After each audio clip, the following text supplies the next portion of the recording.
اسی لیے فرمایا گیا کہ جب افطاری کا دسترخوان بچھتا ہے اور پہلے ہی آ کر کے لوگ بیٹھتے ہیں، اور یہ سنت بھی ہے، ایسے نہیں کہ بھاگتے بھاگتے آپ آئے، وقت ہوا، کھجور لیے اور کھا گئے۔ افطاری کے وقت سے تھوڑی دیر پہلے بیٹھ جاؤ،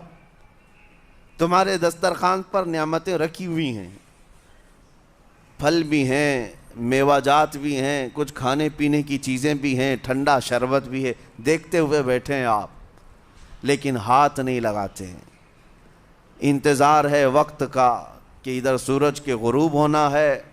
اور میری افطار ہونی ہے، اعلان سنتے ہیں، اذان سنتے ہیں، اس کے بعد آپ اٹھاتے ہیں، لیکن اتنی دیر تک آپ خاموش بیٹھے ہیں دسترخوان کے پاس، سارے لوگ دیکھتے رہتے ہیں۔ یہ وہ منظر ہے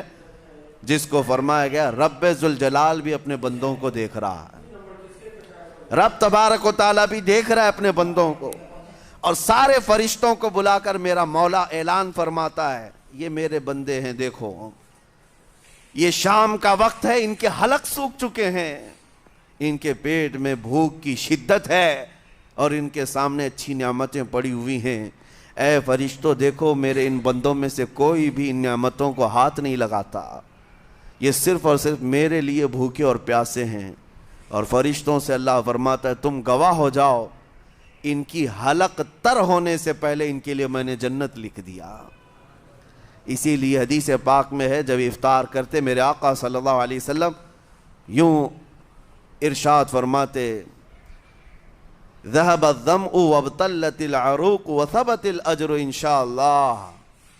پیاس بجھ گئی، رگیں ٹھنڈی ہو گئی اور اجر اللہ کے ہاں پکا ہو گیا۔ یہ حضور پاک ہر افطار میں عرض کرتے تھے۔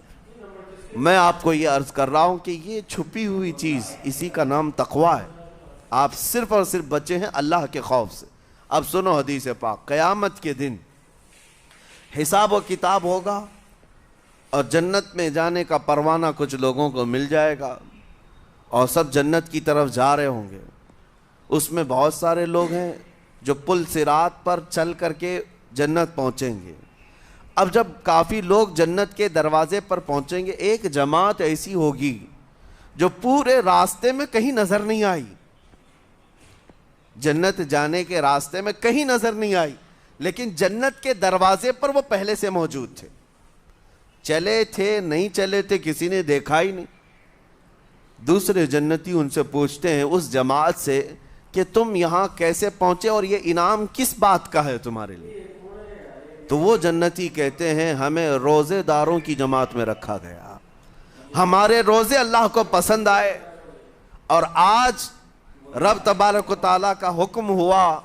کہ ساری دنیا سے چھپ کر تم میرے لیے روزہ رکھتے تھے، دنیا کو پتا نہیں تھا تم بھوکے ہو پیاسے ہو، اور اے بندو آج سارے لوگوں کی نظروں سے چھپا کر میں تمہیں جنت پہنچاؤں گا۔